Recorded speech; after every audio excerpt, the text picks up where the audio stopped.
Hello hello hello champions, क्या हाल चाल है। गुड मॉर्निंग एवरीवन, कैसे हैं सब लोग। तो आज बच्चों हम लोग पराक्रम बैच में एक बार फिर से मिल रहे हैं इन्फिनिटी लर्न नीट चैनल पे। तो आज क्या करने वाले हैं भाई, आज हम लोग इलेक्ट्रोकेमिस्ट्री, याद है ना जो चैप्टर चल रहा था, 12th का चैप्टर है, फिजिकल केमिस्ट्री का है, उसका करने वाले हैं लेक्चर नंबर 3। लेक्चर नंबर 3 करने वाले हैं। तो थोड़ा ध्यान से समझना, अभी तक हम लोग इस चैप्टर में क्या क्या बातें समझ चुके थे, क्या क्या बातें जान चुके, क्योंकि आज का लेक्चर बहुत इंपॉर्टेंट होने वाला भाई। आज का लेक्चर बहुत ज्यादा इंपॉर्टेंट होने वाला है। और साथ ही साथ इस चैप्टर में जो सबसे ज्यादा इंपॉर्टेंट सेक्शन है, जिससे क्वेश्चन आने के सबसे ज्यादा चांसेस होते हैं, इलेक्ट्रोकेमिकल सीरीज, उसका मैंने एक अलग से शॉर्ट वीडियो बना के भी तुम्हारे लिए डाल दिया है, ताकि तुम जल्दी से उसके क्वेश्चन तैयार कर सको, उसके क्वेश्चन की प्रैक्टिस कर सको। तो वो तुम्हारा थोड़ा टाइम बचा लेगा कि तुम इंपॉर्टेंट सेशन को ही पढ़ते जाओ, और तुम्हारा फिजिकल केमिस्ट्री में 150 से ऊपर तो मार्क्स आने ही आने। सिर्फ इंपॉर्टेंट सेक्शन को ही पढ़ लो, पूरा चैप्टर पढ़ लोगे तो 180 आ जाएंगे, इंपॉर्टेंट पढ़ोगे तो 150 से ऊपर आ जाएंगे। तुम्हें चूज करना है और तुम्हें मेहनत करनी है। जिनके पास समय कम है, हालांकि समय कम होगा नहीं, बट फिर भी जिनके पास समय कम है वो शॉर्ट सेशंस भी देख सकते हैं। कैसे हो Rahul? Good morning good morning good morning good morning. तो हम लोग इस चैप्टर में क्या क्या पढ़ चुके थे? हम लोग इस चैप्टर में पढ़ चुके थे कि भाई इलेक्ट्रोड पोटेंशियल का मतलब क्या है, पोटेंशियल कैसे आता है, कैपेसिटर का क्या पर्पस है, क्या फिजिक्स में कौन कौन से कॉन्सेप्ट है जो हम इस चैप्टर में अप्लाई करते हैं, राइट। कैपेसिटर का कॉन्सेप्ट, इलेक्ट्रिक वोल्टेज का कॉन्सेप्ट, वोल्टेज की मीनिंग क्या है, सेल पोटेंशियल या ईएमएफ ऑफ द सेल का मतलब क्या है, इलेक्ट्रोमोटिव फोर्स का मतलब क्या है, ये सब बातें हमने देखी थी। फिर हमने एक नर्स्ट इक्वेशन नाम की चीज भी समझी थी। फिर हमने एक छोटी सी चीज और समझी थी जिसको कहते हैं Nernst equation, right. Nernst equation क्या बताता है कि कैसे सेल का पोटेंशियल कॉन्सेंट्रेशन के साथ चेंज होता है। और नर्स्ट इक्वेशन को हम हाफ सेल रिएक्शन या कंप्लीट सेल रिएक्शन पे लगा सकते हैं। एक और छोटी सी बात करेंगे और फिर बहुत सारे क्वेश्चन की प्रैक्टिस करेंगे भाई, बहुत सारे क्वेश्चन की प्रैक्टिस करेंगे। फिर से देखो, थोड़ा सा फिजिक्स में आते हैं बच्चों। एक रजिस्टर लगा है 2 ओम का, एक बैटरी लगी है 10 वोल्ट की। करंट नहीं निकालनी है, करंट निकालने मत लग जाना कि सर लाओ अभी हम करंट निकाल के देते हैं, करंट मत निकालने लग जाओ। तो ये तुम्हें शायद इतना आइडिया होगा कि बैटरी का जो हम वोल्टेज बोलते हैं that is basically potential difference, that is basically potential difference. अगर मैं इधर वाले पॉइंट को ए नाम दे दूं, इधर वाले पॉइंट को बी नाम दे दूं, तो बैटरी बेसिकली हमें बता रही है वीए माइनस वीबी। बैटरी के बड़ा यानी हाई पोटेंशियल टर्मिनल, बैटरी का छोटा यानी लो पोटेंशियल टर्मिनल के बीच का जो डिफरेंस है, बीच का जो पोटेंशियल का डिफरेंस है, वो 10 वोल्ट है, वो 10 वोल्ट है, राइट। Good morning miss. ठीक है। अब समझो बात को कि जो वोल्ट मीटर सुना होगा तुमने 10th क्लास में, 12th क्लास में पोटेंशियोमीटर सुना होगा, और भी बहुत सारी डिवाइसेस हैं। किसी भी इलेक्ट्रिकल डिवाइस के 2 टर्मिनल होते हैं, किसी भी इलेक्ट्रिकल डिवाइस के 2 टर्मिनल होते हैं। और हम अगर यहां पे 2 टर्मिनल को चिपकाएं तो हमें उन 2 टर्मिनल के बीच का पोटेंशियल डिफरेंस मिलेगा। यानी हम डिफरेंस को तो मेजर कर सकते हैं, डिफरेंस को तो मेजर कर सकते हैं,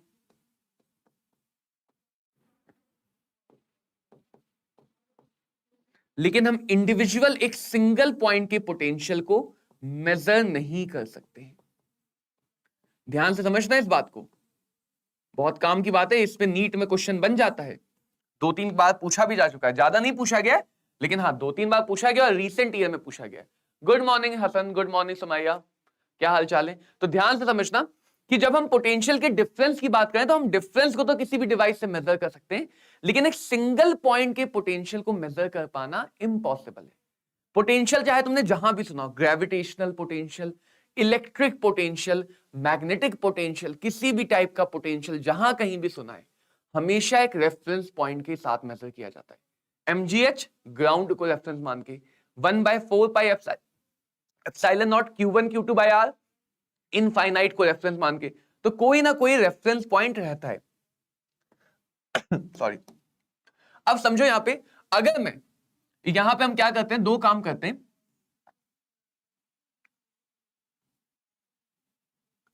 फिजिक्स में हमने क्या किया हुआ है,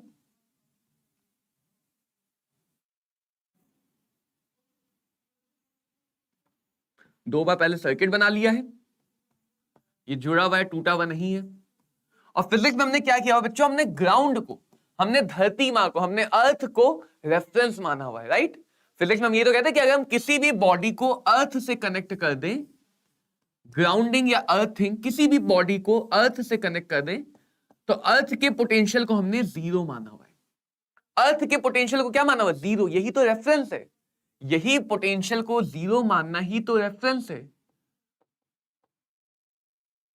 अब अगर हम इस इक्वेशन से सोचें, तो अगर बी पॉइंट का पोटेंशियल जीरो हो गया, बी पॉइंट का पोटेंशियल जीरो हो गया इन डायग्राम नंबर 1, तो ए पॉइंट का पोटेंशियल, देखो यहां पे बी को जीरो रख दो तो ए का पोटेंशियल डायरेक्टली कितना आ जाएगा, 10 वोल्ट। तो हम ये थोड़ी कहेंगे कि भाई ए पॉइंट का पोटेंशियल 10 वोल्ट है, ऐसा थोड़ी कहेंगे। हम क्या कहेंगे, हम कहेंगे कि सर ए पॉइंट का पोटेंशियल बी के रिस्पेक्ट में 10 वोल्ट है, बी के रेफरेंस में 10 वोल्ट है। ये मतलब है रेफरेंस इलेक्ट्रोड का, ये मतलब है रेफरेंस इलेक्ट्रोड का। और ऐसा नहीं कि हम बी पॉइंट को, नेगेटिव टर्मिनल को ही रेफरेंस मानेंगे। अगर मैंने ए को ग्राउंड से कनेक्ट कर दिया, इसका मतलब अब मेरा रेफरेंस पॉइंट ए बन गया। अब यहां पे अगर मैं ए को जीरो रखूं तो माइनस वीबी बराबर 10, वीबी की वैल्यू आ जाएगी -10 वोल्ट। फिर से ये नहीं कहा जाएगा कि भाई बी का पोटेंशियल -10 है, ये कहा जाएगा कि ए के रिस्पेक्ट में, ए के रेफरेंस में बी का पोटेंशियल -10 है। तो जब भी हम किसी भी डिवाइस की बात करते हैं, हम उसके एक सिंगल टर्मिनल का वोल्टेज नहीं बता सकते, उसके एक सिंगल टर्मिनल का वोल्टेज नहीं बता सकते। अब देखो, इसी बात को अगर मैं केमिस्ट्री में ले जाऊं, ये तो सारा फिजिक्स का खेल था। इलेक्ट्रोकेमिस्ट्री में हम फिजिक्स को केमिस्ट्री से मिला रहे हैं। केमिस्ट्री में इस टर्मिनल को बोला गया एनोड, केमिस्ट्री में इस टर्मिनल को बोला गया कैथोड। एनोड कैथोड को प्यार से घर में बुलाते हैं हाफ सेल। एनोड कैथोड को प्यार से घर में क्या बुलाते हैं, हाफ सेल। तो बेसिकली ये VA और VB क्या है, हाफ सेल पोटेंशियल। और एनोड कैथोड को मिलाने से जो बनता है वो होता है सेल।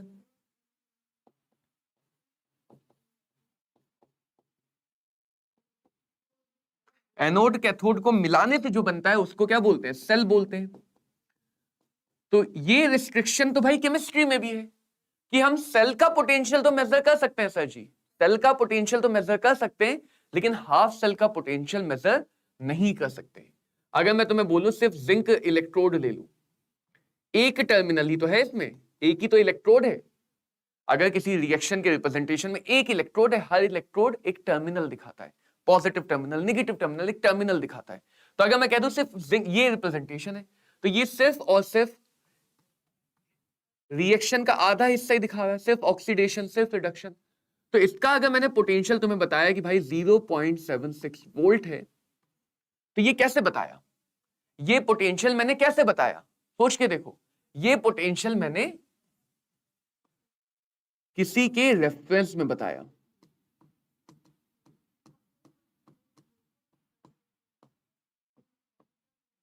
ये पोटेंशियल किसी के रेफरेंस में है। अब वो रेफरेंस क्या है ये अभी सस्पेंस है, वो रेफरेंस क्या है ये अभी सस्पेंस है। इतनी बात समझ में आ गई सबको कि भाई रेफरेंस इलेक्ट्रोड क्या होता है। यानी हमने एक पूरी हाफ सेल को ही, जैसे यहां पे ए और बी हाफ सेल ही तो है, ए और बी हाफ सेल है, हाफ सेल को जीरो मान लिया, दूसरी हाफ सेल को जीरो मान लिया, तो हमने एक हाफ सेल को ही जीरो बना लिया और उस हाफ सेल को कहा गया स्टैंडर्ड हाइड्रोजन इलेक्ट्रोड। उस हाफ सेल को कहा गया स्टैंडर्ड हाइड्रोजन इलेक्ट्रोड।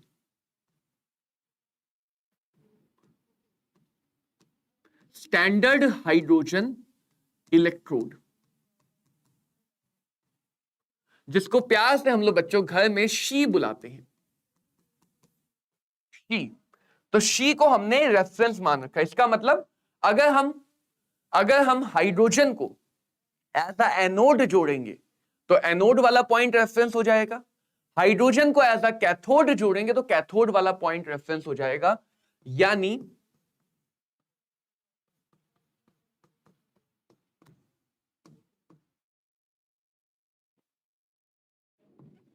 अज्यूम किया, ऐसा नहीं कि होता ही है, इसके पोटेंशियल को जीरो अज्यूम कर लिया। कौन सा पोटेंशियल, लेकिन ये ध्यान रखना, स्टैंडर्ड पोटेंशियल।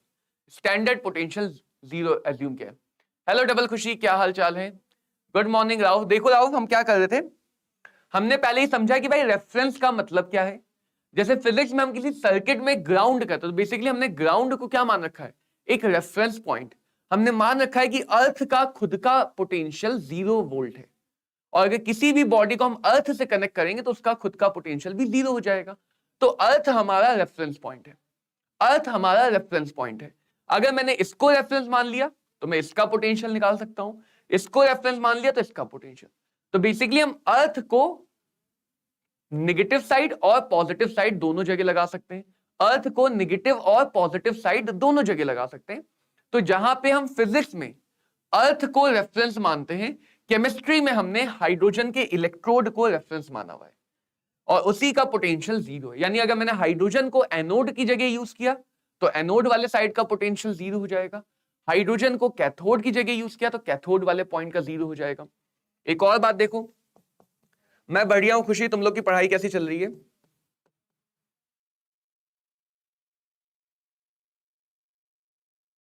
देखो ये फॉर्मूला होता है, तो अगर मैंने इसको हाइड्रोजन इलेक्ट्रोड से बनाया, इसको हाइड्रोजन इलेक्ट्रोड से बनाया, तो उस केस में ई नॉट सेल आ जाएगा, हाइड्रोजन का 0, तो जो भी सेल का पोटेंशियल है वही कैथोड का रिडक्शन पोटेंशियल बन जाएगा।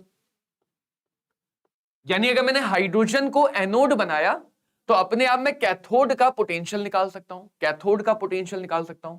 या फिर मैंने अगर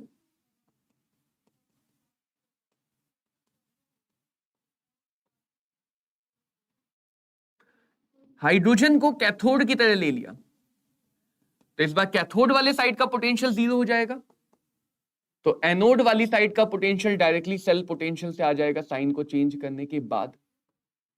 तो ये हमारे हाथ में है कि हम किसके पोटेंशियल को रेफरेंस से बनाते हैं या किस साइड हाइड्रोजन को यूज करते हैं, एनोड की साइड या फिर कैथोड की साइड। राहुल समझ में आ गया तुम्हें? रेफरेंस का कॉन्सेप्ट समझ में आया राहुल? रेफरेंस का सिंपल सा मतलब है, फिर से ध्यान दे लो, जिसको मैं सेल पोटेंशियल बोल रहा हूं वो बेसिकली ये वैल्यू है। हम इस वैल्यू को मेजर कर सकते हैं, डिफरेंस मेजर कर सकते हैं 2 पॉइंट का, लेकिन हम एक सिंगल पॉइंट की वैल्यू नहीं निकाल सकते। तो सिंगल पॉइंट की वैल्यू कैसे निकालेंगे? 2 पॉइंट में से किसी एक को 0 मान लेंगे, 2 पॉइंट में से किसी एक को 0 मान लेंगे। और एक डाउट ये भी आ सकता है कि सर 0 किसको मानना है, तो ये चॉइस तुम्हारे ऊपर है या क्वेश्चन बनाने वाले के ऊपर है। एनोड यानी नेगेटिव टर्मिनल को भी 0 मान सकते हो, कैथोड यानी पॉजिटिव टर्मिनल को भी 0 मान सकते हो। जैसे हमने ग्राउंड को 0 अज्यूम किया है पूरे फिजिक्स के डिस्कशन में, वैसे ही पूरी केमिस्ट्री के डिस्कशन में हमने हाइड्रोजन इलेक्ट्रोड के स्टैंडर्ड वैल्यू को, नॉन स्टैंडर्ड नहीं, ई नॉट वैल्यू को 0 अज्यूम किया है। और जितने भी ई नॉट वैल्यू बताए जाते हैं वो सब हाइड्रोजन के रिस्पेक्ट में बताए जाते हैं, वो सब हाइड्रोजन के रेफरेंस में बताए जाते हैं। अब इसका डिजाइन समझ लो, डिजाइन में ज्यादा कुछ खास नहीं है। हाइड्रोजन इलेक्ट्रोड है तो हाइड्रोजन गैस है, यहां पे हाइड्रोजन इलेक्ट्रोड है तो हाइड्रोजन गैस है, और सोल्यूशन में H+ आयन है, सोल्यूशन में H+ आयन है। क्योंकि सरफेस ना ये दे पाएगा, सरफेस ना ये दे पाएगा, तो सरफेस के लिए एक अलग से रॉड डाल दी, क्योंकि हमें सरफेस के लिए सॉलिड रॉड चाहिए, तो सरफेस के लिए हमने एक अलग से रॉड डाल दी। कौन सी रॉड डाली? प्लैटिनम की। तो इसको बोलते हैं इनर्ट इलेक्ट्रोड, इनर्ट इलेक्ट्रोड। क्या बोला? Inert electrode. और इसके ऊपर प्लैटिनम की कोटिंग कर दी ताकि सरफेस एरिया मिल जाए, प्लैटिनम की कोटिंग कर दी ताकि सरफेस एरिया मिल जाए। तो कुछ ऐसा हाइड्रोजन इलेक्ट्रोड दिखता है। इसी को हम एक साइड इसको जोड़ेंगे, एक साइड अपने दूसरे पॉइंट को जोड़ेंगे। जैसे जिंक का चाहिए तो हाइड्रोजन लिया एक साइड जिंक को जोड़ा, उस सेल का पोटेंशियल फाइंड किया, हाइड्रोजन का 0 है, हाइड्रोजन का 0 है तो जिंक का डायरेक्टली आ गया। एक साइड हाइड्रोजन को जोड़ा, एक साइड कॉपर को जोड़ा, हाइड्रोजन का 0 है तो कॉपर का पोटेंशियल निकल आएगा। तो किसी भी हाफ को हाइड्रोजन के साथ जोड़ जोड़ के उसका पोटेंशियल निकाला जा सकता है। सबकी बात समझ में आई? सबके बात दिमाग में घुसी या नहीं घुसी?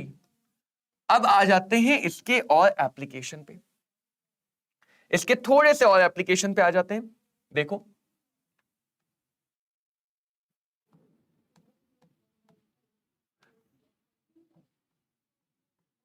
जैसे तुम्हें पता है कि एनोड में, अगर एनोडिक रिप्रेजेंटेशन की बात करें तो एनोड में सबसे पहले सॉलिड या इलेक्ट्रोड लिखा जाता है, फिर आ गया बच्चों हमारा हाइड्रोजन गैस, फिर आ गया हाइड्रोजन गैस, और फिर आ गया H+ आयन।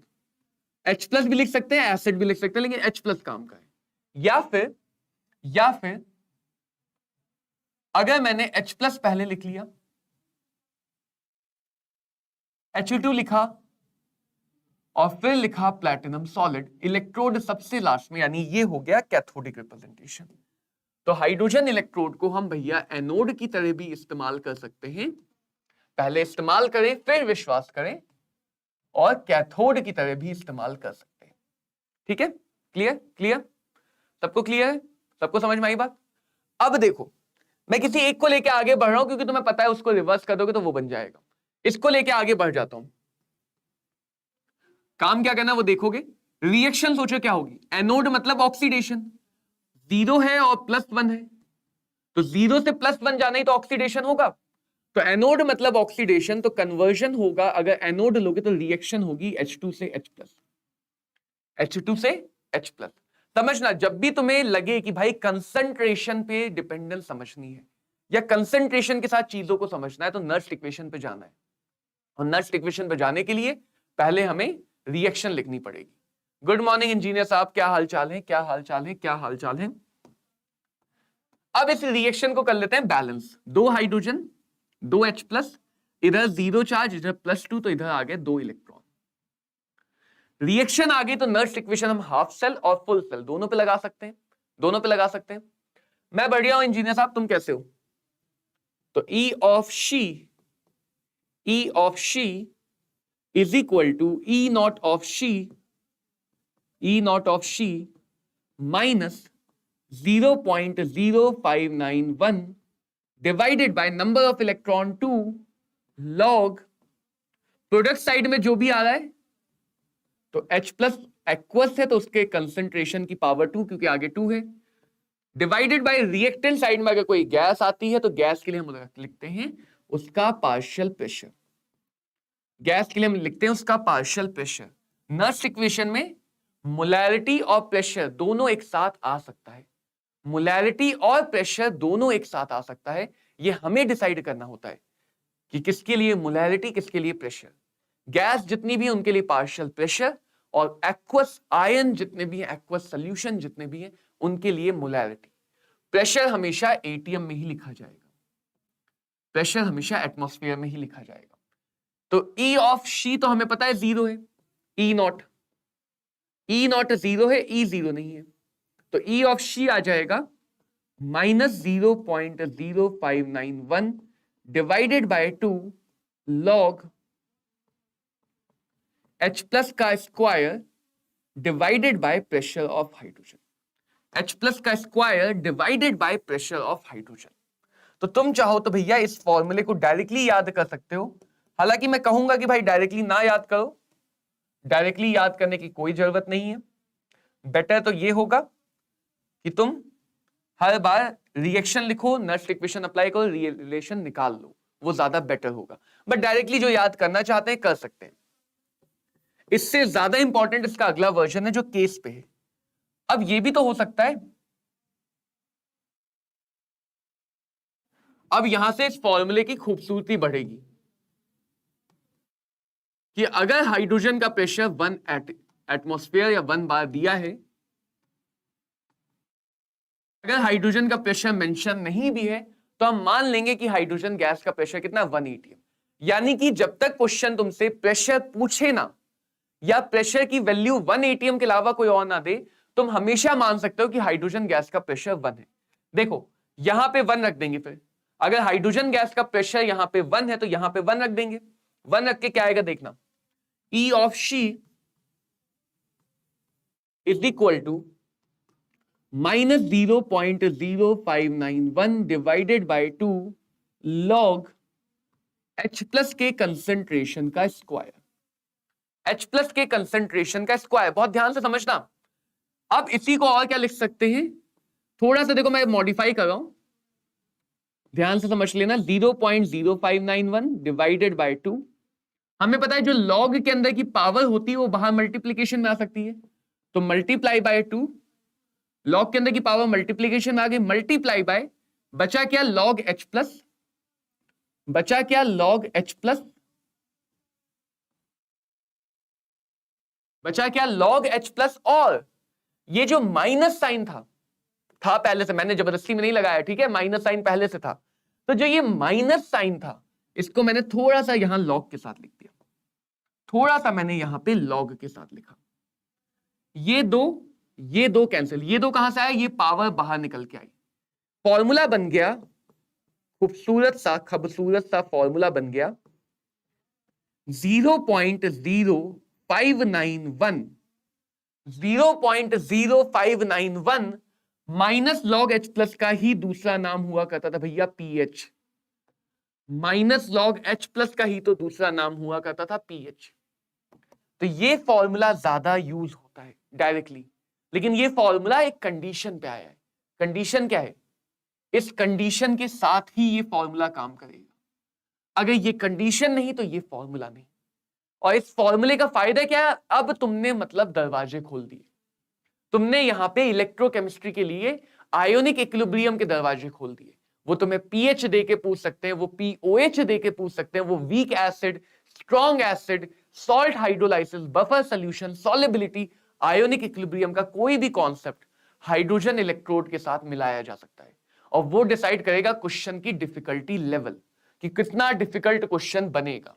नीट नहीं बनाता है, जेई मेंस थोड़ा डिफिकल्ट बनाता है, जेई एडवांस इसी में कहर ढा देगा, इसी में कहर ढा देगा।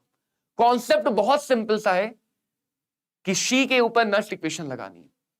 सेकंड बात जो तुम्हें नोटिस करनी है बच्चों, ये सारी कहानी, ये सारी राम कहानी हमने एनोड मान के की है, यानी जो सारे फॉर्मूले आए हैं ये ऑक्सीडेशन के आए हैं, ये सारे फॉर्मूले जो आए हैं वो ऑक्सीडेशन के आए हैं। अगर रिडक्शन की बात करें तो रिडक्शन के लिए क्या होगा, रिडक्शन की बात करें तो या तो तुम सेम काम करो रिडक्शन पे, रिएक्शन लिखो, नस्ट इक्वेशन लगाओ और फिर उसको सिंप्लीफाई कर लो, या फिर क्योंकि रिडक्शन और ऑक्सीडेशन हमेशा अपोजिट होते हैं, तो तुमने जो ऑक्सीडेशन का फॉर्मूला निकाला है माइनस साइन हटा दो, सिर्फ माइनस साइन हटा दो, तो वो ऑटोमेटिकली बन जाएगा रिडक्शन का फॉर्मूला। तो तुम्हारे हाथ में है कि तुम चाहो तो रिडक्शन के लिए नस्ट इक्वेशन लगाओ, नस्ट इक्वेशन लगा के सॉल्व कर लो, वरना तुम चाहो तो डायरेक्टली कर लो। इसीलिए मैंने कहा नस्ट इक्वेशन अप्लाई करके सॉल्व करना ज्यादा बेटर है, खासकर से जब तुम सीख रहे हो। रीजन ये, अगर तुम डायरेक्टली रट्टा मारोगे, बता रहा हूं कहां कहां गलती होगी, ध्यान देना, गारंटी लिख के ले लो कि तुम गलती करोगे। इस माइनस प्लस के साइन में गलतियां होंगी, जब तुम न्यूमेरिकल सॉल्व करोगे तो माइनस प्लस के साइन में गलतियां होंगी, इस जीरो में गलती होगी, जीरो में गलती होगी, डेसिमल गलत जगह लगा दोगे, डेसिमल अगर आंसर आना है 0.024 तुम लिख के आ जाओगे 0.24, ये दूसरी गलती होगी। और अगर ये गलती कर रहे हो तो सावधान हो जाए, बहुत बड़ी गलती है, एक बार आदत लग गई ना छूटेगी नहीं गलतियों की आदत। तीसरी गलती यहां पे होगी, ये पावर लगाना भूल जाओगे, पावर लगाना भूल जाओगे। चौथी गलती, इस वैल्यू को गलत रख दोगे, इस वैल्यू को गलत रख दोगे। तो एक छोटे से नस्ट इक्वेशन में ये चार ऐसी जगह जहां पे मैंने 99% बच्चों को गलती करते हुए देखा है। क्यों? क्योंकि वो क्वेश्चन को जल्दबाजी में सॉल्व करते हैं। वो 1% बच्चे जो क्वेश्चन को समझ के आराम आराम से सारे बातों को डिस्कस करके फिर सॉल्व करते हैं, वो गलती नहीं करते ये। बाकी 99% बच्चे कहीं ना कहीं इन चार में से एक जगह गलती कर देते हैं और फिर कहता है अच्छा आंसर मैच नहीं किया, चलो अच्छा यहां गलती हुई। उन्हें लगता है गलती ढूंढना बड़ा काम है, नहीं, ढूंढ लिया तुमने आंसर देख के, बड़ा काम यह कि उस गलती को आगे अवॉइड करना। गलती ढूंढना उतना बड़ा काम नहीं जितना उस गलती को आगे जाके अवॉइड करना है, क्योंकि एक बार गलती करने की आदत लग जाती है तो फिर वो आदत छूटती नहीं है। तो ये ध्यान रखना, इसीलिए ऑक्सीडेशन में यहां पे माइनस है तो रिडक्शन में उल्टा हो गया प्लस। ऑक्सीडेशन में पीएच वाले में माइनस जा चुका है, अंदर फॉर्मूले में ये पॉजिटिव है, तो ये पॉजिटिव है तो रिडक्शन वाले में आ जाएगा, रिडक्शन वाले में आ जाएगा -0.0591 multiply by pH, multiply by pH. ये फॉर्मूला हो गया पीएच के टर्म में। ये फॉर्मूला हो गया पीएच के टर्म में। नहीं बेटा राव, जो अभी हमने ये पूरा सॉल्व किया था इधर, ये पूरा देखो ऑक्सीडेशन वाले को लेके ही आगे बढ़े। इस पूरे में हम लोग ऑक्सीडेशन को लेके ही आगे बढ़े। तो अगर तुम पीएच के टर्म में जा रहे हो तो ऑक्सीडेशन वाला पॉजिटिव है, रिडक्शन वाला निगेटिव। अगर पीएच के टर्म में जा रहे हो तो ऑक्सीडेशन वाला पॉजिटिव है, रिडक्शन वाला निगेटिव है। ठीक है, 2-3 बार देखो, डायरेक्टली याद नहीं होगा इसीलिए कह रहा हूं, जब तुम हाइड्रोजन इलेक्ट्रोड के क्वेश्चन करो तो 2-3 बार एनोड कैथोड के अकॉर्डिंग रिएक्शन लिखो, नर्स इक्वेशन अप्लाई करो और अपना एक रिजल्ट बना लो। जब तुम 2-3 क्वेश्चन में रिजल्ट बनाओगे तो चौथे क्वेश्चन से वो रिजल्ट तुम्हें याद हो जाएगा, वो चौथे क्वेश्चन से रिजल्ट तुम्हें याद हो जाएगा। क्योंकि ऑक्सीडेशन और रिडक्शन पोटेंशियल हमेशा अपोजिट होते हैं। किसी भी पेयर के लिए ऑक्सीडेशन और रिडक्शन अपोजिट होते हैं। अपोजिट प्रोसेस है तो साइन भी अपोजिट है।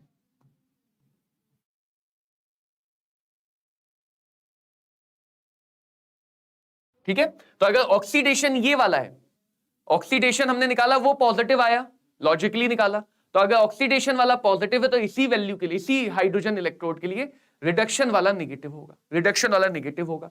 ये भी ध्यान रखना, ये हम ई नॉट की बात नहीं कर रहे, ई नॉट तो जीरो है, ई नॉट तो हमेशा जीरो है। हम बात करें नॉर्मल ई की, नॉन स्टैंडर्ड ई की। ई नॉट की बात नहीं करें, हम नॉर्मल ई की बात करें। समझ में आया राव? किसी को भी हाइड्रोजन इलेक्ट्रोड के बारे में कोई भी और डाउट है तो बताओ। किसी को भी हाइड्रोजन इलेक्ट्रोड के बारे में कोई भी डाउट है तो फटाफट बताओ, हम उसको डिस्कस करेंगे फिर आगे बढ़ेंगे। क्लियर है राव कि रिडक्शन वाला निगेटिव कहां पॉजिटिव? और ये याद रखना, आईयूपीएससी की गाइडलाइन क्या है?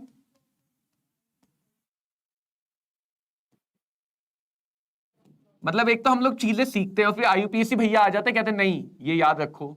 तो आईयूपीएससी की गाइडलाइन ये है कि डिफॉल्ट वे में हम लोग हमेशा रिडक्शन पोटेंशियल की बात करते हैं। डिफॉल्ट वे में हम लोग हमेशा रिडक्शन पोटेंशियल की बात करते हैं, रिडक्शन पोटेंशियल की बात करते हैं। जैसे देखो, एक क्वेश्चन ये है, एक क्वेश्चन ये जरा ध्यान से देखना। एक हाइड्रोजन गैस इलेक्ट्रोड है, एक हाइड्रोजन गैस का इलेक्ट्रोड है, ठीक है, यानी शी है। कौन है? शी, वो स्त्री है, ठीक है। Is made by dipping platinum wire in a solution of HCl of pH 10। pH कितनी है? 10। टेक्निकली ये गलत है, एसिड की pH 10 नहीं हो सकती, लेकिन किसी वजह से 10 दी हुई है, ठीक है, हमने मान लिया कि 10 है। और उसमें हाइड्रोजन गैस को पास किया गया 1 atm प्रेशर पे। अगर हाइड्रोजन गैस का प्रेशर नहीं भी देते तो भी 1 मान लेते, ठीक है। मेंशन किया कि भाई कौन सा पोटेंशियल चाहिए? ऑक्सीडेशन। कौन सा चाहिए? ऑक्सीडेशन। अगर ये वर्ड ना लिखा होता, ऑक्सीडेशन ना लिखा होता, बाय डिफॉल्ट में मान के चलता है कि रिडक्शन निकालना है, प्लस माइनस सब रहता है ऑप्शन में। अगर ऑक्सीडेशन वर्ड नहीं लिखा होता तो बाय डिफॉल्ट में मान के चलता है कि कौन सा निकालना है? रिडक्शन। तो ये एक बात नोटिस करके रखना, लिखा हुआ है ऑक्सीडेशन। तरीका एक ये कि तुम डायरेक्ट फॉर्मूला तुम्हें याद है तुमने लगा लिया, फॉर्मूला नहीं याद है तो ऑक्सीडेशन तो रिएक्शन लिखी, फटाफट रिएक्शन लिखी। ये काम करने की कोशिश करो हर क्वेश्चन में। फटाफट नर्स इक्वेशन लगाई, ई नॉट 0,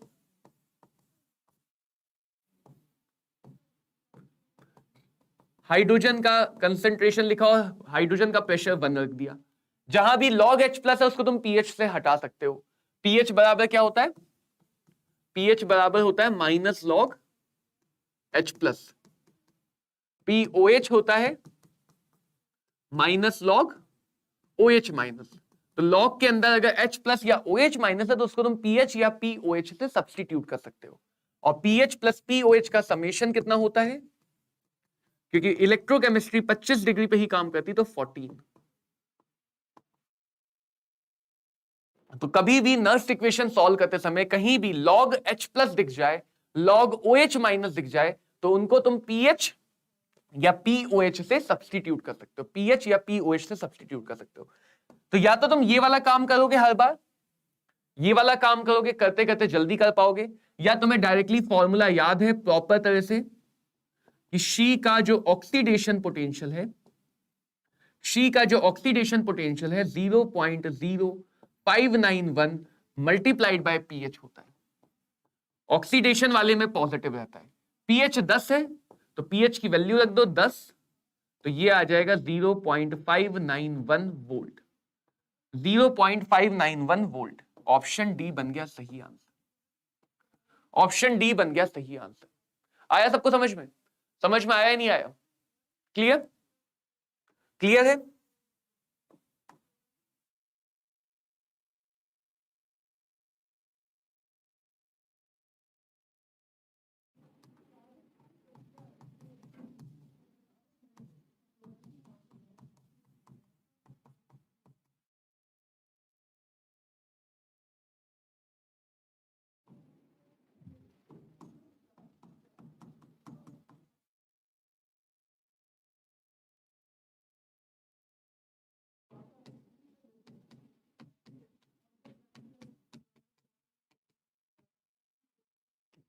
चलो फटाफट इस क्वेश्चन को सॉल्व करेंगे बच्चों, फटाफट हम इस क्वेश्चन को सॉल्व करेंगे।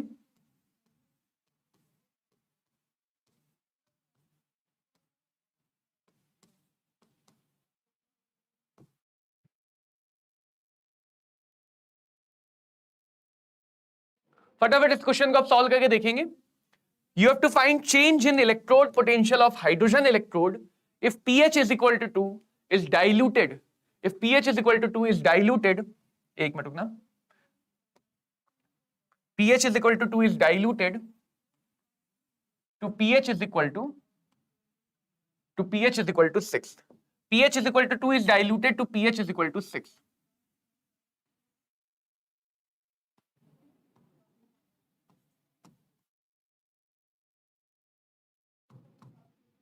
और ये तुम्हारे सामने ऑप्शन है, ये तुम्हारे सामने ऑप्शन है।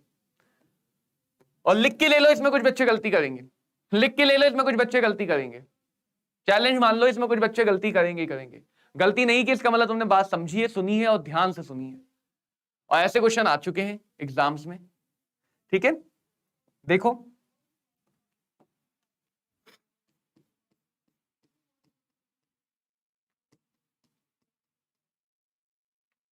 आ पाया किसी का आंसर? क्या किसी का आंसर आ पाया ए बी सी और डी में से? या ई भी आ सकता है, नन ऑफ दीज।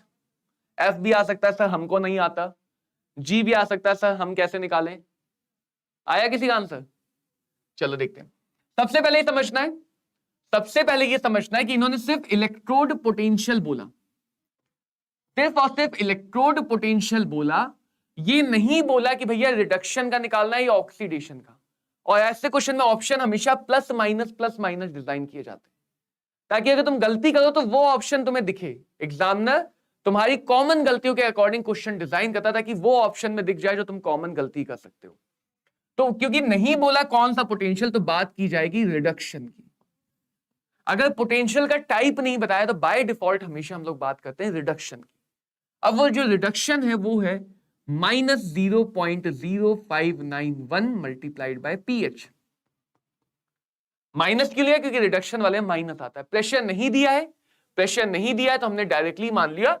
डायरेक्टली कितना मान लिया? क्योंकि हमें प्रेशर नहीं दिया तो हमने डायरेक्टली उसे 1 atm मान लिया। 1 atm मान लिया। नहीं गोलू यादव, थोड़ी सी गलती हुई है, थोड़ी सी गलती हुई है। तो अगर मैं चेंज इन पोटेंशियल की बात करूं तो वो हो जाएगा final potential 0.0591 into final pH कितनी है 6 minus initial potential 0.0591, initial pH कितनी है 2। ये आ गया। माइनस का कॉमन ले लेते हैं और यहां पे देखो इन्होंने ऑलरेडी अप्रोक्सीमेट करके 0.06 दिया, तो इसको अप्रोक्सीमेट कर लेते हैं। 0.06 इसको अप्रोक्सीमेट कर लिया, ठीक है। माइनस कॉमन लिया तो ये 6 बचा, 6 माइनस 2, तो ये आया 6 माइनस 2, हाँ 6 minus 2 4 minus 0.24 volt, minus 0.24 volt, minus 0.24 volt. ये बन गया हमारा ऑप्शन। समझ में आया? समझ में आया? ये प्लस माइनस मैं फिर से बोलूंगा गलती हो सकती है। ये बात पे ध्यान नहीं दिया कि रिडक्शन का है या ऑक्सीडेशन का है, रिडक्शन का है या फिर ऑक्सीडेशन का है। इस वजह से प्लस माइनस की गलती हो सकती है, इस वजह से प्लस माइनस की गलती हो सकती है। एक और बढ़िया सा क्वेश्चन, एक और बढ़िया सा क्वेश्चन, हाइड्रोजन का प्रेशर पूछा गया है। हाइड्रोजन का प्रेशर कितना चाहिए कि जिससे हाइड्रोजन इलेक्ट्रोड का पोटेंशियल प्योर वाटर में 298 केल्विन पे जीरो हो जाए। हिंट मैंने तुम्हें ऑलरेडी दे दिया, क्वेश्चन को पढ़ के मैंने तुम्हें हिंट ऑलरेडी दे दिया। कोई बात नहीं, देखो गलती करना से डरो मत। बच्चे शर्मा जाते हैं कि सर हम गलत करेंगे तो हम बताएंगे ही नहीं, हम गलत करेंगे तो हम क्लास में जवाब ही नहीं देंगे, क्योंकि गलत करते हैं। गलती करने से शर्माओ मत, उन गलतियों से सीखो, उन गलतियों से सीखो।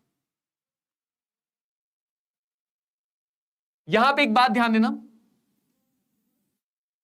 प्रेशर पूछा गया है, 1 एटीएम नहीं मान सकते हो। प्रेशर पूछा गया है तो 1 एटीएम नहीं मान सकते हो। पोटेंशियल बोला, स्टैंडर्ड नहीं बोला। पोटेंशियल बोला यानी तुम्हें E को जीरो बनाना है। E नॉट तो पहले से जीरो होता है, E नॉट तो पहले से जीरो होता है। तुम्हें जीरो किसको बनाना, तुम्हें E को जीरो बनाना है। तो प्रेशर पूछा गया है, E को जीरो बनाना है।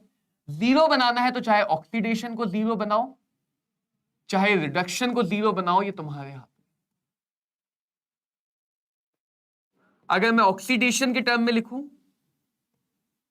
अब मुझे पुराना वाला फॉर्मूला यूज करना है, -0.0591 divided by 2 log H plus के कंसेंट्रेशन का square divided by pressure of hydrogen.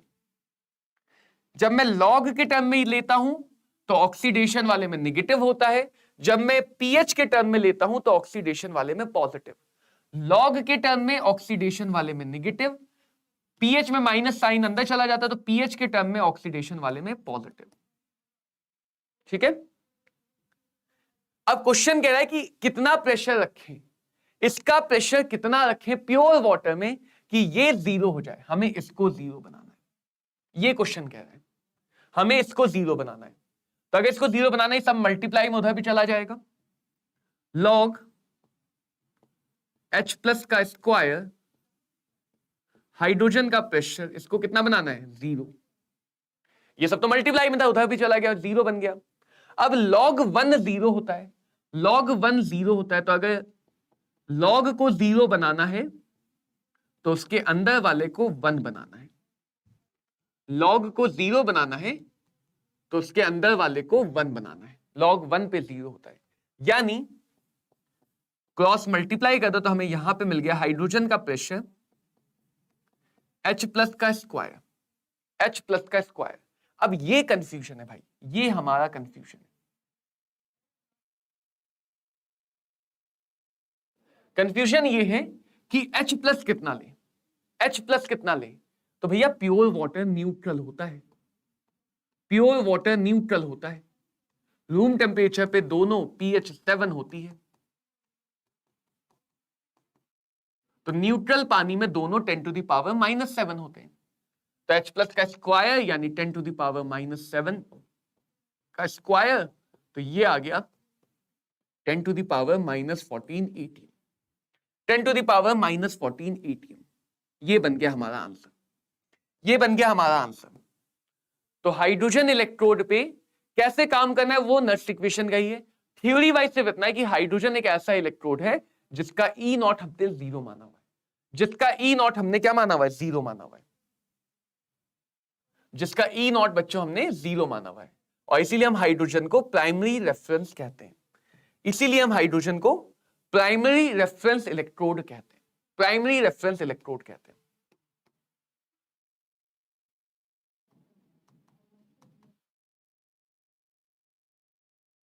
अब आता है इलेक्ट्रोकेमिकल सीरीज। तो इलेक्ट्रोकेमिकल सीरीज कह सकते हो गैल्वेनिक सेल का लास्ट पार्ट है, गैल्वेनिक सेल का लास्ट पार्ट है। इसके बाद इलेक्ट्रोलाइटिक सेल पे हम शिफ्ट करेंगे। और ये ऐसी चीज है जिससे क्वेश्चन बहुत ज्यादा आते हैं। इसको सॉल्व करने के दो तरीके हैं, इसको सॉल्व करने के दो तरीके हैं। पहला तरीका ये है कि तुम बस इतना समझ लो कि डेल्टा G नॉट बराबर -NFE नॉट होता है। स्पॉन्टेनियस होने के लिए, स्पॉन्टेनियस होने के लिए डेल्टा G नॉट को निगेटिव होना चाहिए। अगर ये निगेटिव है तो निगेटिव निगेटिव मिलके E नॉट को पॉजिटिव होना चाहिए। यानी हम ये कह सकते हैं कि पोटेंशियल जितना पॉजिटिव होगा, पॉजिटिव वैल्यू बड़ी मानी जाती है, तो पोटेंशियल जितना ज्यादा होगा, पोटेंशियल जितना ज्यादा होगा, वो प्रोसेस, वो प्रक्रिया उतनी आसान होगी। और यही बात हम आधी आधी रिएक्शन पे भी कह सकते हैं। यही बात हम आधी आधी रिएक्शन पे भी कह सकते हैं कि भैया पोटेंशियल जितना ज्यादा होगा, प्रोसेस उतनी आसान होगी, या पोटेंशियल जितना पॉजिटिव होगा। और करना क्या है, एक पोटेंशियल को पकड़ लेना, रिडक्शन को या ऑक्सीडेशन को, क्योंकि पता है रिडक्शन अगर प्लस 0.5 है तो ऑक्सीडेशन माइनस 0.5 होगा, रिडक्शन अगर माइनस 0.7 है तो ऑक्सीडेशन प्लस 0.7 होगा। अगर हमें रिडक्शन पता है तो उसका रिवर्स ऑक्सीडेशन हो जाएगा, अगर ऑक्सीडेशन पता है तो उसका रिवर्स रिडक्शन हो जाएगा। ये बात हमें पता है। तो किया क्या गया, इलेक्ट्रोकेमिकल सीरीज। सीरीज का मतलब ही होता है एक क्रम में, एक ऑर्डर में अरेंज करो। तो यहां पे एलिमेंट को उनके इंक्रीजिंग और डिक्रीजिंग दोनों तरह से कर सकते हो। कौन सी वैल्यू, स्टैंडर्ड रिडक्शन पोटेंशियल के इंक्रीजिंग या डिक्रीजिंग ऑर्डर में अरेंज किया गया, इंक्रीजिंग या डिक्रीजिंग ऑर्डर में अरेंज किया गया, और उससे जो सीरीज बनी उसी सीरीज को कहा गया इलेक्ट्रोकेमिकल सीरीज। क्या कहा गया, इलेक्ट्रोकेमिकल सीरीज। समझना है सीरीज को तो इस बात को समझ लो। स्पॉन्टेनियस का मतलब प्रोसेस हो जाएगी, आसानी से हो जाएगी, यानी अपने आप हो जाएगी तो आसानी से हो जाएगी। तो जितना ज्यादा पोटेंशियल पॉजिटिव होगा, पोटेंशियल जितना ज्यादा होगा, प्रोसेस उतनी आसान होगी। अगर रिडक्शन ज्यादा है तो रिडक्शन आसानी से होगा, ऑक्सीडेशन ज्यादा है तो ऑक्सीडेशन आसानी से होगा। देखो ये एक सीरीज है, ये एक सीरीज है जहां पे मैंने नहीं मतलब जहां से भी सीरीज कॉपी की गई है, उन्होंने इंक्रीजिंग ऑर्डर में अरेंज किया है।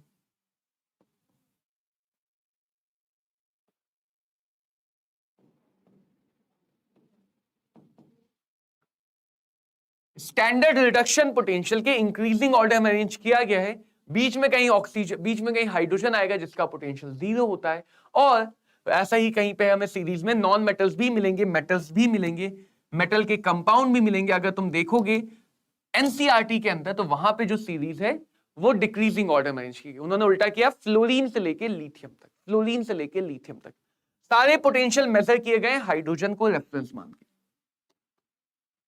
सारी हाफ वैल्यू मेजर की गई है हाइड्रोजन को रेफरेंस मान के, हाइड्रोजन को रेफरेंस मान के। अब देखो सीरीज को समझेंगे कैसे, वो देखो सीरीज की एप्लीकेशन को कैसे समझे। सीरीज तो दिख गई ना सबको क्या होती है सीरीज। हाँ इंपॉर्टेंट बात, कुछ बच्चों को लगता है कि सीरीज याद कर लेंगे तो काम हो जाएगा। सीरीज याद करके काम नहीं होगा, सीरीज को समझ के काम होगा। क्वेश्चन उठा के देखो, बहुत बार केस आता है कि एलिमेंट एक्स वाई जेड, अब तुम्हें पता ही नहीं कौन सा एलिमेंट है, एलिमेंट ए बी सी, जो नोन एलिमेंट है उनके पोटेंशियल वैल्यू गिवन होती है, कुछ जगह नहीं गिवन होती है, लेकिन वो ऐसे एलिमेंट हैं जो तुम्हें यूज करते करते बार बार आएंगे तो तुम्हें याद हो जाएगा, एटलीस्ट ये याद हो जाएगा कि इसका पोटेंशियल ज्यादा था या कम था। वैल्यू ना भी याद हो तो जो तुमने 10th में रिएक्टिविटी सीरीज याद की है वो काम कर जाएगी। तो सीरीज को याद रखने की जरूरत नहीं है। देखो मैं सीरीज को हॉरिजॉन्टली बना रहा हूं, लिथियम, या चलो वर्टिकली बनाते हैं क्योंकि तुम वर्टिकल ही समझोगे हमेशा।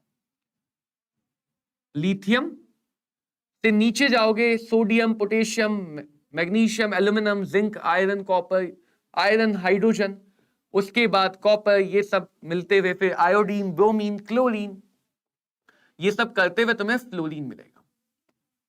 तो अगर तुम यहां पे सीरीज में देखोगे तो लिथियम की वैल्यू सबसे ज्यादा निगेटिव, फ्लोरीन की वैल्यू सबसे ज्यादा पॉजिटिव। समझ लेना ध्यान से, सीरीज सबसे इंपॉर्टेंट है। और ये सारी वैल्यू कौन सी है सर, ये सारी वैल्यू है स्टैंडर्ड रिडक्शन पोटेंशियल की। सारी वैल्यू कौन सी, स्टैंडर्ड रिडक्शन पोटेंशियल की। हम ये भी कह सकते हैं कि लिथियम का एसआरपी सबसे कम है और फ्लोरीन का एसआरपी सबसे ज्यादा है। तो तुम चाहो तो हाई और लो से भी बातों को याद रख सकते हो, हाई और लो याद करके भी बातों को याद कर सकते हो। तो ये हमारी हो गई है इलेक्ट्रोकेमिकल सीरीज जिसमें हम नीचे जाते हुए एसआरपी का इंक्रीजिंग ऑर्डर देख रहे हैं।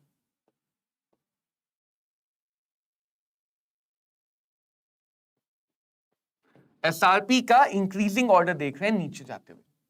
क्लियर? एसआरपी का इंक्रीजिंग ऑर्डर देख रहे हैं नीचे जाते हुए। अब जरा सुनो समझो ध्यान दो, अब जरा सुनो समझो और ध्यान दो कि सबसे निगेटिव सबसे पॉजिटिव। रिडक्शन पोटेंशियल ज्यादा, पोटेंशियल ज्यादा, प्रोसेस आसान, पोटेंशियल ज्यादा, पोटेंशियल आसान। हेलो ज्योति, क्या हालचाल? तो रिडक्शन पोटेंशियल सबसे ज्यादा, इसका मतलब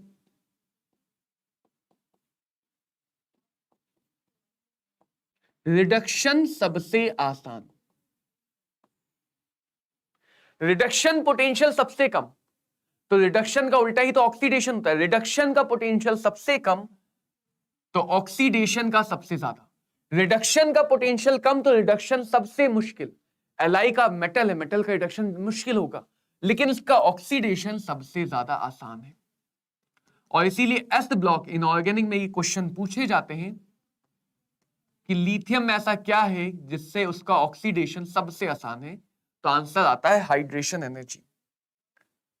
तो ये भी समझ सकते हो कि जितना तुम नीचे की तरफ जा रहे हो रिडक्शन उतना आसान हो रहा है, जितना तुम ऊपर की तरफ जा रहे हो रिडक्शन उतना मुश्किल, ऑक्सीडेशन उतना आसान। तो दो डायरेक्शन में पढ़ा जाएगा, नीचे जाने की तरफ क्या होगा और ऊपर जाने की तरफ क्या होगा। देखो, नीचे जाने पे रिडक्शन आसान, नीचे की तरफ जाने पे रिडक्शन आसान, नीचे की तरफ जाने पे रिडक्शन आसान। अगर रिडक्शन आसान है तो इसका मतलब ऑक्सीडाइजिंग एजेंट, ऑक्सीडाइजिंग एजेंट, तो जो नीचे होगा उसकी ऑक्सीडाइजिंग पावर ज्यादा होगी, जो नीचे होगा उसकी ऑक्सीडाइजिंग पावर ज्यादा होगी। तो नीचे की तरफ जाने पर ऑक्सीडाइजिंग पावर बढ़ेगी, ऊपर ऑक्सीडेशन आसान, ऑक्सीडेशन आसान मतलब रिडक्शन, रिड्यूसिंग एजेंट।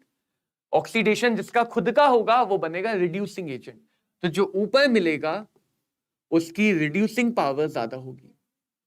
अगर सीरीज में इतना ही मैं पूछ लूं, फ्लोरीन और हाइड्रोजन में, फ्लोरीन और हाइड्रोजन में बेटर रिड्यूसिंग एजेंट कौन है, तो तुम्हारा आंसर होगा सर हाइड्रोजन। फ्लोरीन और हाइड्रोजन में बेटर रिड्यूसिंग एजेंट कौन है, तुम्हारा आंसर होगा सर हाइड्रोजन। फ्लोरीन और हाइड्रोजन में बेटर ऑक्सीडाइजिंग एजेंट कौन है, तो तुम्हारा आंसर होगा फ्लोरीन। लिथियम और हाइड्रोजन में बेटर ऑक्सीडाइजिंग एजेंट कौन है, हाइड्रोजन।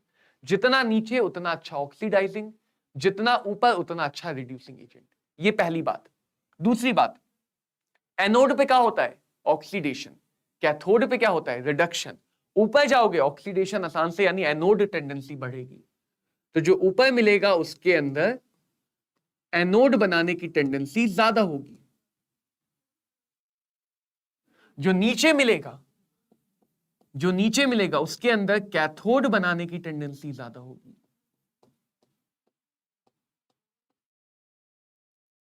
उसके अंदर कैथोड बनाने की टेंडेंसी ज्यादा होगी। अगेन, अगर मैंने लिथियम हाइड्रोजन से हाफ सेल जोड़ी तो स्पॉन्टेनियस बात, सारी बातें स्पॉन्टेनिटी के लिए, तो स्पॉन्टेनियस क्या कहता है कि लिथियम और हाइड्रोजन अगर हाफ सेल है तो लिथियम बनेगा एनोड, हाइड्रोजन बनेगा कैथोड। हाइड्रोजन और फ्लोरीन अगर हाफ सेल है, हाइड्रोजन और फ्लोरीन, हाइड्रोजन बनेगा एनोड, फ्लोरीन बनेगा कैथोड। ऊपर वाला एनोड, नीचे वाला कैथोड, ऊपर वाला एनोड, नीचे वाला कैथोड। ऊपर नीचे करके याद कर सकते हो, वरना हमेशा शुरुआत यहां से करो कि कहां पे ऑक्सीडेशन आसान है, कहां पे रिडक्शन आसान है। ऑक्सीडेशन आसान तो रिड्यूसिंग नेचर, ऑक्सीडेशन आसान तो एनोड, ये सारी बातें। तीसरी बात, मेटल का काम होता है इलेक्ट्रॉन देना, यानी मेटल का नेचर होता है ऑक्सीडेशन, मेटल का नेचर होता है ऑक्सीडेशन। नॉन मेटल का काम होता है गेन करना, नॉन मेटल का नेचर होता है रिडक्शन। तो जितना ऊपर जाएंगे उतना आसानी से ऑक्सीडाइज होगा, तो ऊपर जाने पे मेटालिक रिएक्टिविटी बढ़ जाती है। तो हम ये भी कहते हैं कि ऊपर वाला मेटल ज्यादा रिएक्टिव है। शायद तुमने 10th क्लास में भी सुना होगा, ज्यादा रिएक्टिव कम रिएक्टिव को डिस्प्लेस करता है, ऊपर वाला मेटल ज्यादा रिएक्टिव है। और नीचे आने पे बेटर नॉन मेटल, यानी नीचे वाला नॉन मेटल ज्यादा रिएक्टिव है, नीचे वाला नॉन मेटल ज्यादा रिएक्टिव है। तो रिएक्टिविटी ऊपर जाओगे तो मेटल की बढ़ेगी, नीचे आओगे तो नॉन मेटल की बढ़ेगी। तो ये हम मेन 3 बातें समझते हैं, और भी बातें समझ सकते हो। गुड मॉर्निंग अनु, क्या हाल चाल है? और भी बातें समझ सकते हैं। और क्या बातें समझेंगे, ये अभी आगे इलेक्ट्रोलाइटिक सेल में आएगा, ये इलेक्ट्रोलाइटिक सेल में आएगा।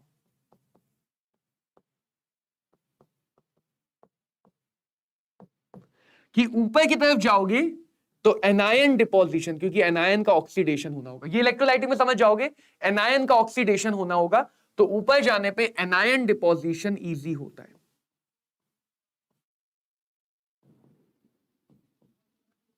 और नीचे आने पे, नीचे की डायरेक्शन में आने पे कैटायन डिपोजिशन इजी होता है। ये बात अभी तुम इलेक्ट्रोलाइटिक सीरीज, इलेक्ट्रोलाइटिक सेल जब पढ़ोगे तो समझ में आ जाएगी।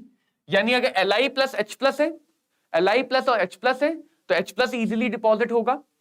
Cl माइनस F माइनस है तो Cl माइनस इजिली डिपॉजिट होगा। तो ये बात इलेक्ट्रोलाइटिक सीरीज में भी पढ़ेंगे। बढ़िया है अनु, आप कैसे हो? हम बढ़िया है। देखो उसके बारे में भी चर्चा चल रही है, सोच रहे हैं, कुछ हल निकालने की कोशिश हो रही है। यही बातें बच्चों तुम लोग चाहो तो इससे याद रख सकते हो, लो या हाई, इससे याद रख सकते हो लो या हाई। ऊपर की तरफ यानी लोअर एसआरपी, नीचे यानी हाई एसआरपी। तो ये कह सकते हो जिसका एसआरपी ज्यादा है वो ऑक्सीडाइजिंग, जिसका एसआरपी ज्यादा है वो कैटायन कैथोड, जिसका एसआरपी ज्यादा है उसमें नॉन मेटल रिएक्टिविटी ज्यादा, जिसका एसआरपी कम है रिड्यूसिंग पावर, जिसका एसआरपी कम है एनोड बनाएगा, जिसका एसआरपी कम है वो मेटेलिक रिएक्टिव बनाएगा। बेटा कौशल कोशिश की जा रही है, कुछ इसका हल निकल नहीं पा रहा अभी। जब तक हल नहीं निकला मैं ही सजेस्ट करूंगा, हाँ कोशिश करें, लेकिन जब तक हल नहीं निकल पाया तब तक तो मैं यही सजेस्ट कर सकता हूं भी कि तब तक तुम यहां पे आके पढ़ सकते हो। कहोगे तो मैं थोड़ा बहुत हिंदी के टर्म्स भी इस्तेमाल कर लूंगा, ठीक है? हाँ यहां भी फ्री है, फ्री ही है, यूट्यूब पे जहां चल रहा है वहां फ्री है। और सिलेबस यहां भी पूरा कराया जाएगा, ऐसा नहीं सिलेबस पूरा नहीं कराएंगे, सिलेबस पूरा ही कराया जाएगा। और मैं हमेशा तो बोलता हूं कि देखो लैंग्वेज को बैरियर मत बनने दो, लैंग्वेज को अपना बैरियर मत बनने दो। लैंग्वेज एक टूल होना चाहिए चीजों को समझने में, उससे ये ना हो कि भाई हाँ हम इसमें फंस के रह गए।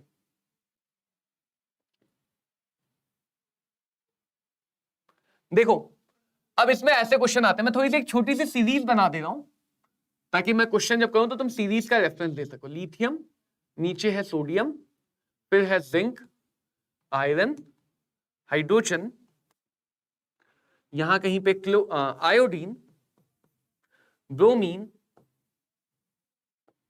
Chlorine, fluorine. ये मैंने एक छोटी सी सीरीज बना दी, ठीक है? ये सीरीज है, इधर की डायरेक्शन में ऊपर से नीचे आ रहे हैं, तो एसआरपी का इंक्रीजिंग ऑर्डर।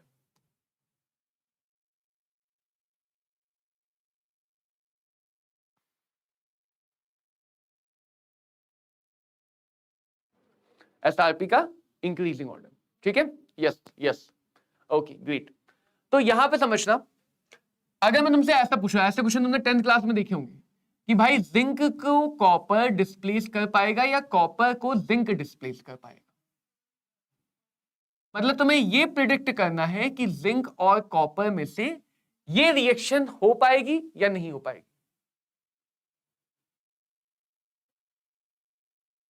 सिलेबस तो चेंज नहीं होगा, देखो क्योंकि सारा कंटेंट हमेशा अवेलेबल है, तो तुम किसी भी एक चैप्टर से शुरुआत कर सकते हो। तुम चाहो तो 11 के चैप्टर से कर लो, 12 के चैप्टर से कर लो। शाम वाली क्लास में जो 4 बजे क्लास होती है उसमें 11 का चैप्टर चलता है, जो दिन में क्लास होती है मॉर्निंग टाइम में 11 बजे उसमें 12 के टॉपिक चलते हैं। तो तुम्हारे हाथ में कि तुम कौन से पोर्शन से स्टार्ट करना चाहते हो, बाकी पोर्शन कर लेना। तो तुम 11th वाले से अगर स्टार्ट करना चाहते हो तो इवनिंग क्लास ज्वाइन कर लो 4 बजे से, 12th वाले से स्टार्ट करना चाहते हो तो मॉर्निंग ज्वाइन कर लो 11 बजे से। हाँ हाँ कौशल, ये कोशिश करेंगे, ये कोशिश जरूर रखेंगे, ठीक है? देखो ओके ओके, देखो इधर, अगर तुम्हें किसी रिएक्शन की स्पॉन्टेनिटी पहचाननी बच्चे, तो ये तो तुम्हें पता ही है कि सर ज्यादा रिएक्टिव कम रिएक्टिव को डिस्प्लेस करेगा, जिसकी रिएक्टिविटी ज्यादा है वो अपने से कम रिएक्टिव को खिसका देगा। लेकिन हर बार हम रिएक्टिविटी याद नहीं होगी, हर बार हमें रिएक्टिविटी याद नहीं होगी। जो 10th में याद की थी वो छोटा सा पार्ट था इलेक्ट्रोकेमिकल सीरीज का ही। तो हम क्या करेंगे, हम इसको रेडॉक्स की तरफ ले जाएंगे। जरा देखा जाए तो देखने से पता चल रहा है कि भाई जिंक का ऑक्सीडेशन, यानी जिंक इस रिएक्शन में बन रहा है एनोड और कॉपर इस रिएक्शन में बन रहा है रिडक्शन करके कैथोड। तो किसी भी रिएक्शन में एनोड कैथोड पहचान लो, किसी भी रिएक्शन में एनोड और कैथोड को पहचान लो। अब अगर देखें तो सीरीज क्या कह रही है, अब अगर देखें तो सीरीज क्या कह रही है, सीरीज कह रही है कि भाई ऊपर वाला एनोड, यहां पे कॉपर आता है, ऊपर वाला एनोड और नीचे वाला कैथोड, ऊपर वाला एनोड और नीचे वाला कैथोड। तो सीरीज कह रही है जिंक और कॉपर में से जिंक बनेगा एनोड और कॉपर बनेगा कैथोड। तो जो रिएक्शन में दिया गया है, ये रिएक्शन में दिया गया है और ये सीरीज से आया, ये दोनों बातें मैच कर गई। अगर दोनों बातें मैच कर गई इसका मतलब ये रिएक्शन हो जाएगी, इसका मतलब ये रिएक्शन हो जाएगी। अब तुम कहोगे सर ये इतनी बड़ी प्रोसेस से हम क्यों जाए, हमें तो डायरेक्टली पता है कम रिएक्टिव ज्यादा रिएक्टिव। तो बेटा कहीं कहीं क्वेश्चन में तुम इसके बिना कर नहीं पाओगे। जैसे मैं तुमसे पूछूं I2 plus Cl minus I minus plus Cl2, अब अगर तुमने सिर्फ इतना याद किया हुआ है कि ऊपर वाला नीचे वाले को खिसका देता है, ऊपर वाला नीचे वाले को डिस्प्लेस कर देता है, तो तुम सीरीज लेके कहोगे ऊपर वाला नीचे वाले को खिसका देगा, ये रिएक्शन स्पॉन्टेनियस होनी चाहिए, ऐसा तुम कहोगे, मैं नहीं कह रहा हूं ऐसा। तो इसीलिए ये एनोड कैथोड मेथड पे जा रहे हैं क्योंकि ये हमेशा सही रिजल्ट देगा। 0 0 -1 -1 0, 0 से -1 रिडक्शन, आयोडीन बना कैथोड, -1 से 0 ऑक्सीडेशन, क्लोरीन बना एनोड। सीरीज क्या बता रहा है हमें, सीरीज से क्या इंफॉर्मेशन निकल के आ रही है, सीरीज से इंफॉर्मेशन निकल के आ रही है कि ऊपर वाला एनोड नीचे वाला कैथोड, चाहे मेटल हो नॉन मेटल हो, सीरीज अपनी बात पे भाई टिकी हुई है, सीरीज अपनी बात नहीं बदल रही है। ऊपर वाला एनोड नीचे वाला कैथोड, तो सीरीज कह रही है कि भाई ऊपर वाला जो आयोडीन है वो बनना चाहिए एनोड और नीचे वाला जो क्लोरीन है वो भैया बनना चाहिए कैथोड। उप्स,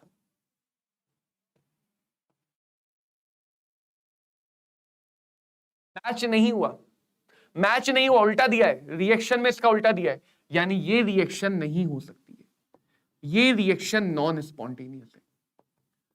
तो जो तुमने याद किया हुआ है कि ऊपर वाला नीचे वाले को डिस्प्लेस करता है वो सिर्फ कैटायन के लिए होता है, तो इसीलिए इतना डेप्थ में नहीं जाते हैं 10th क्लास में। तो 10th वाले फंडामेंटल में मत सोचा करो, कई बच्चे ऐसा सोचते हैं हमने 10th में ही पढ़ा था इससे हो जाना चाहिए, तो बिल्कुल होता है लेकिन उसकी कुछ लिमिटेशन है, इसीलिए वो 10th क्लास में और ये 12th क्लास में कि ये ज्यादा जनरल, ज्यादा करेक्ट अप्रोच है, ये ज्यादा यूनिवर्सल अप्रोच है। तो जब भी हम इलेक्ट्रोकेमिकल सीरीज पे जाएंगे तो हम या तो रिजल्ट को याद कर चुके होंगे, ये तीनों बातें या तो हम याद करके चलेंगे, ऊपर वाला नीचे वाला, ऊपर वाला नीचे वाला, ऐसे करके तीनों बातें याद करेंगे। अगर तीनों बातों में कंफ्यूजन हो रहा है कभी भी, तो हमेशा शुरुआत करो इजी और डिफिकल्ट, इजी और इजी से, कि रिडक्शन आसान है या ऑक्सीडेशन आसान है, रिडक्शन आसान है या ऑक्सीडेशन आसान है। एक छोटा सा क्वेश्चन तुम्हारे सामने, fluorine, chlorine, bromine, iodine, E0 की सीरीज दी हुई है, नहीं दी होती तो हम सीरीज में अरेंज कर लेते। E0 की सीरीज दी हुई है, रिडक्शन पोटेंशियल, सारे रिडक्शन पोटेंशियल है, सारे के सारे रिडक्शन है, सारे के सारे रिडक्शन है। रिडक्शन पोटेंशियल ज्यादा यानी कि इजी रिडक्शन, रिडक्शन पोटेंशियल कम यानी कि इजी ऑक्सीडेशन। रिडक्शन का पोटेंशियल ज्यादा तो रिडक्शन आसान होगा। देखो अनु, क्वेश्चन की मैं बात करूं तो जब भी हमें यह चेक करना है कि भाई रिएक्शन हो सकती है नहीं हो सकती है, क्या वो रिएक्शन अपने आप हो जाएगी या उस रिएक्शन को कराना पड़ेगा, तो उसके लिए हम सीरीज की मदद लेते हैं कि सीरीज हमें बताती कि ऊपर वाला एनोड बनेगा, नीचे वाला कैथोड बनेगा, ऊपर वाला ऑक्सीडाइज होना चाहेगा, नीचे वाला रिड्यूस होना चाहेगा। तो अगर कोई भी रिएक्शन चेक करनी है, जैसे इस रिएक्शन में हमने देखा कि यहां आयोडीन का ऑक्सीकरण, ऑक्सीडेशन नंबर 0, यहां -1, यहां -1, यहां 0, तो जो ऑक्सीडेशन नंबर बढ़ा, जो बढ़ा वो ऑक्सीडाइज हुआ एनोड, जो घटा वो रिड्यूस हुआ कैथोड। तो ये रिएक्शन कब हो पाएगी? जब आयोडीन कैथोड की तरह काम करे, क्लोरीन एनोड की तरह काम करे। सीरीज पे आओ, सीरीज क्या कह रही है? सीरीज कह रही है कि भैया आयोडीन यहां पे है, क्लोरीन यहां पे है, ऊपर वाला एनोड नीचे वाला कैथोड। तो सीरीज कह रही कि स्पॉन्टेनियस तो तब होगा जब आयोडीन एनोड बनेगा, क्लोरीन कैथोड बनेगा। रिएक्शन की बात, सीरीज की बात मैच नहीं कर रही है, इसका मतलब ये स्पॉन्टेनियस है और ये नॉन स्पॉन्टेनियस। बातें मैच कर गई, इसका मतलब ये स्पॉन्टेनियस है। तो अगर बात मैच कर जाए तो स्पॉन्टेनियस, बात मैच ना करे तो नॉन स्पॉन्टेनियस। क्लियर? क्या सबको क्लियर हुआ? जैसे यहां पे देखो, रिडक्शन का पोटेंशियल ज्यादा तो इजी, रिडक्शन का पोटेंशियल कम तो डिफिकल्ट। डिफिकल्ट रिडक्शन तो ऑक्सीडेशन आसान। अब क्या देखना है? Oxidising agent. तो ऑक्सीडाइजिंग वो बनता है जिसका रिडक्शन होता है। तो जिसका रिडक्शन आसान वो अच्छा ऑक्सीडाइजिंग। जिसका ऑक्सीडेशन होता है वो रिड्यूसिंग एजेंट बनता है। तो जिसका ऑक्सीडेशन आसान वो अच्छा रिड्यूसिंग। यानी ऑक्सीडाइजिंग एजेंट फ्लोरीन वाला पेयर होगा और रिड्यूसिंग एजेंट आयोडीन वाला पेयर होगा। आंसर आ गया ऑप्शन नंबर ए। आंसर आ गया ऑप्शन नंबर ए।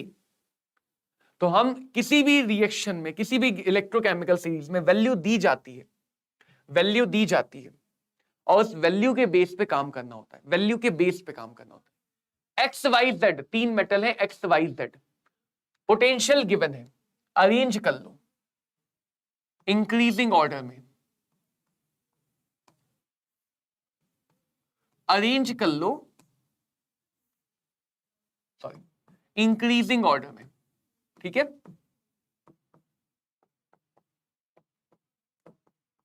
जिसका पोटेंशियल ज्यादा, रिडक्शन का पोटेंशियल दिया ना, बोला नहीं गया तो रिडक्शन का ही मानेंगे, बोला नहीं गया तो रिडक्शन का ही मानेंगे, डिफॉल्ट हमेशा रिडक्शन का होता है। जिसका रिडक्शन का पोटेंशियल ज्यादा उसका रिडक्शन आसान, जिसका रिडक्शन का पोटेंशियल कम उसका ऑक्सीडेशन आसान, उसका ऑक्सीडेशन आसान। ठीक है, अब सोचेंगे क्या पूछा गया? Reducing power. रिड्यूसिंग वो बनता है जिसका ऑक्सीडेशन होता है, तो जिसका ऑक्सीडेशन आसान है उसकी रिड्यूसिंग पावर ज्यादा। तो सबसे ज्यादा Z की, फिर X की और फिर Y की। सबसे ज्यादा Z, फिर X, फिर Y। Option C answer, option C answer. तो इलेक्ट्रोकेमिकल सीरीज के सवाल बहुत आसान हो सकते हैं। तुमने एक बार पकड़ लिया ना कि तुम्हें कैसे पहचानना है, थॉट क्या बतानी है, बहुत आसान लगेंगे। रटोगे तो ऊपर नीचे में कंफ्यूज हो जाओगे, डिक्रीजिंग इंक्रीजिंग में कंफ्यूज हो जाओगे, रटोगे तो कहीं ना कहीं कंफ्यूज हो जाओगे। इस चैप्टर में जितना तुम रटोगे उतना तुम कंफ्यूज होगे, जितना तुम समझोगे उतना तुम आसानी से करोगे। जितना तुम रटोगे उतना कंफ्यूज होगे और जितना समझोगे उतना आसान लगेगा चैप्टर। एक सोल्यूशन है, ये चीजें हैं, ये है, ठीक है, ये दिया है, ये दिया है। फेवरेबल रेडॉक्स रिएक्शन जाननी है, फेवरेबल रेडॉक्स रिएक्शन। एसआरपी के इंक्रीजिंग ऑर्डर में अरेंज करेंगे तो आयोडीन वाला पेयर ऊपर आएगा, आयरन वाला पेयर नीचे आएगा। दो एलिमेंट है उनको भी अरेंज किया, इसका है 0.536, इसका है 0.77। ये सारी बातें इसलिए ताकि गैल्वेनिक सेल स्पॉन्टेनियस है। ये हो गया इंक्रीजिंग ऑर्डर। सोच के देखो आंसर क्या है, मेंस लेवल का सवाल है, मेंस लेवल का सवाल है। सोच के देखो आंसर क्या है। ये इंक्रीजिंग ऑर्डर, ऊपर वाला ऑक्सीडेशन एनोड, नीचे वाला रिडक्शन कैथोड। सारी बातों की कहानी की शुरुआत है, सारी बातों की जड़ है रिडक्शन का पोटेंशियल ज्यादा तो ऑक्सीडेशन, सॉरी, रिडक्शन का पोटेंशियल ज्यादा, रिडक्शन आसान, रिडक्शन का पोटेंशियल कम, ऑक्सीडेशन आसान। सारी बातें यहीं से। तो आयोडीन का होना है ऑक्सीडेशन, आयरन का होना है रिडक्शन। यही तो फीजिबल है, एनोड कैथोड। तो रिएक्शन में 0 से -1, ना ना ना ना ना, -1 से 0 ऑक्सीडेशन है। तो आयोडीन का हो गया ऑक्सीडेशन, आयोडीन का हो गया ऑक्सीडेशन। तो अब ऑक्सीडेशन किसका होगा ये पहचान लेना, ये नहीं कि ऑक्सीडेशन बोले लेकिन लिख I2 से I माइनस है। आयोडीन का ऑक्सीडेशन मतलब I वाला -1 0 में कन्वर्ट होगा, ऑक्सीडाइज होगा, ऑक्सीडेशन नंबर बढ़ेगा। आयरन का रिडक्शन यानी आयरन जो +3 वाला है वो घट जाएगा +2 वाले में, ऑक्सीडेशन में चार्ज बढ़ जाएगा और रिडक्शन में चार्ज घट जाएगा। ये रिएक्शन होगी आयरन का ऑक्सीडेशन, आयरन का रिडक्शन। आयरन बन गया एनोड, आयोडीन बन गया कैथोड। तो क्या कह सकते हैं, I2 will be reduced to I minus, ना I minus will be reduced to I2, गलत, ठीक है ना। There will be no redox reaction, ना redox reaction तो होगी। I minus will be oxidized, ना it will be reduced, सही तो है, सॉरी I minus सही है, I minus is oxidized to I2, ये सही है। Fe+2 will be oxidized to Fe+3, नहीं, Fe+3 का रिडक्शन होगा Fe+2 में, तो ये भी गलत है। तो करेक्ट स्टेटमेंट मिल गया ऑप्शन सी। अब यही सेम क्वेश्चन अगर तुम एक एक स्टेटमेंट को चेक करते, इसको लिखे बिना, तुम हर एक स्टेटमेंट में कंफ्यूज होते कि कहां पे क्या बात है। माइंड में उतनी सारी चीजों को पैरेलली रन कराना मुश्किल हो जाता। तो इसलिए अगर रिएक्शन तुमने लिख ली सामने, तो इस क्वेश्चन को समझ के करना आसान है। अब तुम कुछ सोचो कि हाँ हमने तो सोच लिया था एनोड कैथोड कौन बनेगा, फिर हम एक एक स्टेटमेंट चेक कर रहे थे, आंसर तब भी आएगा लेकिन वो बहुत ज्यादा कंफ्यूज होकर आएगा। हर बार तुम इसको पढ़ोगे सोचोगे अच्छा ये एनोड है, ये कैथोड है, ये एनोड है, ये कैथोड है, ये ऑक्सीडाइज हो रहा है, ये रिड्यूस हो रहा है, अच्छा ये गलत है। एक एक करके हर स्टेटमेंट में तुम्हें बार बार ये काम दोहराना पड़ेगा। इसलिए बेटर है इसको लिखो, माइंड में मत करो कि डायरेक्ट लिखो, इस बात को, रिएक्शन को लिख लो कि भाई ये रिएक्शन हो सकती है, फिर ऑप्शन को चेक कर लो, आंसर मिल जाएगा, फिर ऑप्शन को चेक कर लो, आंसर मिल जाएगा। तो बच्चों कुछ क्वेश्चन तुम्हारे लिए होमवर्क छोड़ रहे हैं, आई थिंक ये सारे क्वेश्चन अब तुम कर लोगे। अगली क्लास में हम इस टाइप के क्वेश्चन करेंगे, इसको मैं लैटिमर डायग्राम कहते हैं। नीट में लैटिमर डायग्राम के नाम से तो टॉपिक नहीं है, लेकिन ऐसे सवाल जरूर पूछे जाते हैं, ऐसे सवाल जरूर पूछे जाते हैं। तो बाकी जो क्वेश्चन है नर्स्ट इक्वेशन के,